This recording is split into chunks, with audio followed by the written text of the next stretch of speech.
Excuse me, तुम्ही माझ्या ह्या बिलामध्ये 151 रुपये सर्व्हिस चार्ज का लावला आहे? मी तर यासाठी संमती दिली नाहीये.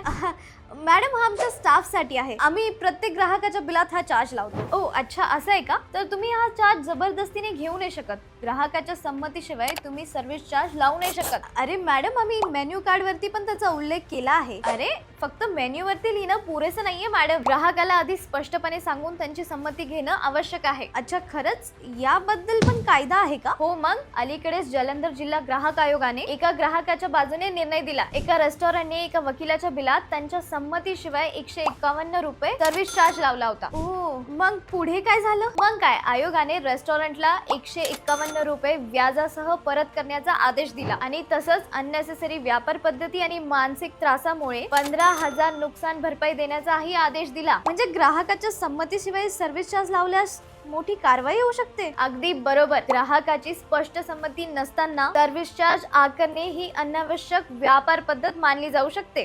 ओके मॅडम, समजलं.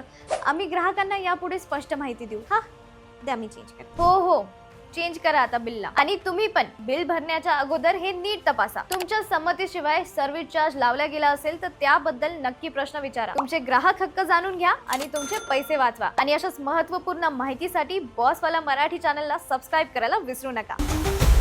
बॉसवाला, बी द बॉस.